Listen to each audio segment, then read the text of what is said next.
In this video, I'll tell you about a Filipino citizen facing U.S. deportation after being arrested by ICE. Is Cebu building too many hotels? And find out what makes this stray dog so special. A quick look at a USD to peso exchange rate. Right now, $1 equal to 57.1. U.S. Immigration and Customs Enforcement had arrested George de los Santos, a 55-year-old Filipino national in California. He had previously been convicted in Saipan for a serious offense in 2020 and was serving part of his sentence before being transferred to ICE custody.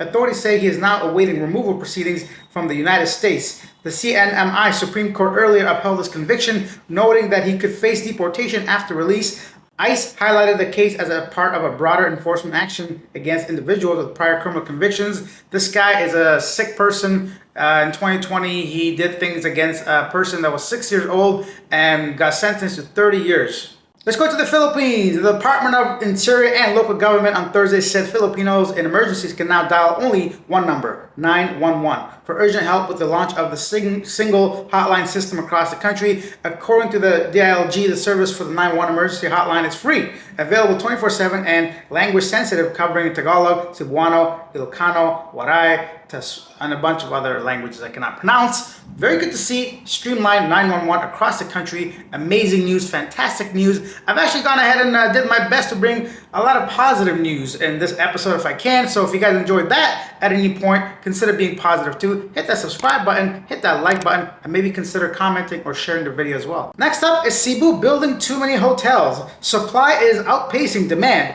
dragging occupancy down to 55%. Then, breaking news, President Bongbong Marcos formally orders the creation of the Independent Commission of Infrastructure. The body is tasked with probing anomalies with flood control and other infrastructure. Next up, the municipality of Mualboal secured its place as top 3 finalists for the best dive destination in the Philippines during the inaugural Philippines Tourism Award. If you've never been to Mualboal, I highly recommend it. A pretty place, a nice place, a very small little quaint place. A lot of the different little beaches, and if you want to partake in like snorkeling or sardine dives and all that, just shop around. There's a lot of people trying to offer you that, but I remember one time I think I paid like 2,000 pesos. I can't remember whatever it was, but like the guy basically took me away from where I was and brought me back to exactly where I was and behind my hotel, basically where I was swimming. I'm like, buddy, I could have just gone into my backyard. But hey, I didn't know, so this is why you gotta do a little bit of research when you're there. Shop around, ask some questions, and find the best tour that's suitable for you. You never know, maybe you could simply walk out your hotel and dive into the sardine and turtle watching area yourself. Let me know if you've been to Bantayan. What do you think?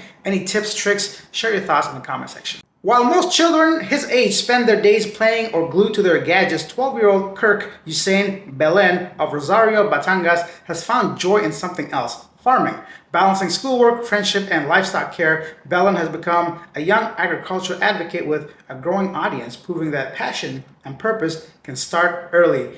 It surely can, and teaches you life skills that even if you're not a farmer, I'm sure you can carry with you as you become an adult. Glad to see someone that young actually doing something outside, so that's great to see. Next up, top Asian destinations for Europeans in 2025. Here's the list. Take a look at that. Europeans continue to show a strong fascination with Asia. In 2025, the top travel choices revealed a blend of cultural richness, natural beauty, and modern appeal. According to Agoda, the top 5 Asian destinations for Europeans highlights the enduring charm of Southeast Asia alongside East Asia's cultural giants. Leading the list is Thailand, renowned for stunning beaches, bustling markets, and vibrant city life in Bangkok, Chiang Mai, and Phuket. In second place, Indonesia draws travelers with Bali, tropical allure, and Yogyakarta's cultural depth and Jakarta's urban energy. Third place, Japan takes a third spot with Tokyo, Kyoto, and Osaka remaining 5 or must-visit cities for the mix of tradition and innovation. Malaysia follows at 4th, offering diverse experience from the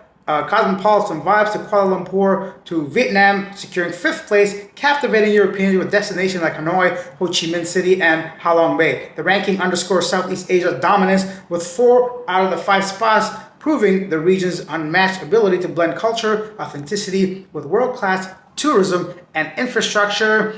This, I assume, Agoda might have got the information from Simply Bookings on their website. Agoda's, I think, probably #1 hotel booking site by now, so information gathered from that place. I'd assume maybe Airbnb's switch probably doesn't change much when it comes to ranking, but what do you think of that list? Top 5 Southeast Asian destinations for Europeans.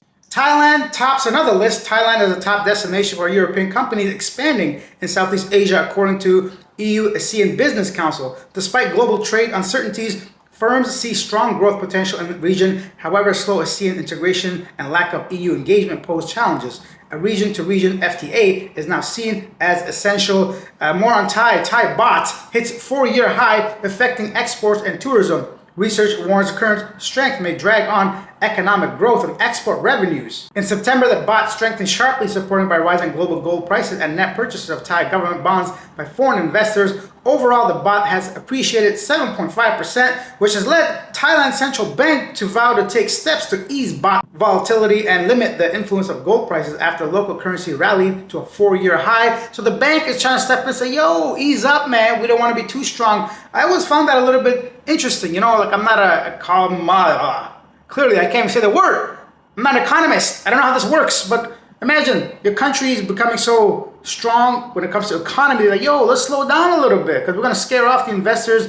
People traveling, they're really relying heavily on the Thai baht being a good exchange rate when it comes to the USD. Yeah, because right now I think $1 is around 31 baht only. So I remember when I was there at 1.34 or something. So yeah, kind of interesting. Maybe this is a perfect chance for Thailand to consider other, main sectors instead of just simply tourism. Hey, what do I know? I'm just a foreigner. And more positive news, a Russian tourist recovered his bag, which was swept away by a wave on Macau Beach, Phuket, thanks to a Belgian-Spanish couple who found it later the same day. The bag contained 2 passports, an iPhone 14 Pro Max, and cash, all returned intact. The man filed a report at Cebu police station, and local authorities coordinated to help locate the belongings. He expressed gratitude to both the couple and Thai officials for their assistance retrieving the bag just in time before his departure on September 11th, which is today. Thank you. They found our documents, our money, everything, and phone.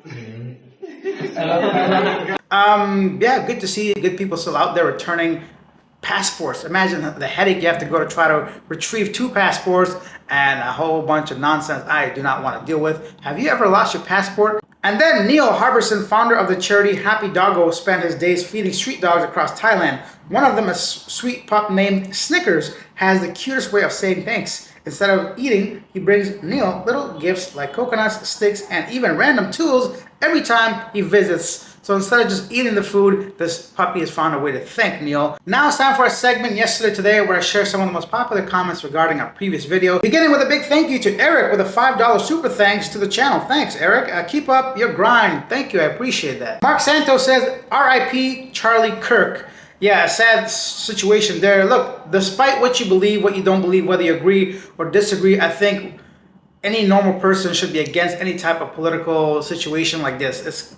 This is not what Canada, America, any Western country promotes, right? We promote freedom of speech for the most part, although a lot of times that is in question sometimes, not these days. But the point is, I think despite which side you fall under, I'm not really familiar with what he believes. I believe he was like a conservative, a close ally to the President Trump, and a big voice for the younger generation as well when it comes to like for Americans, regardless, like I said, doesn't matter which side you fall under, whether you agree, disagree. Even with what I say, I think we can all admit that this is too far when it comes to anything political, and violence against individuals should, I think, be off the table. And lastly, Mazaki says, can anyone name a single country that doesn't have political and often also judicial media corruption? East Asian countries are small potatoes compared to US, Israel, and European countries. I agree. I 100% agree with you, sir. I think it just maybe first world countries have a better way of covering it up under false pretenses of, let's not get into all that.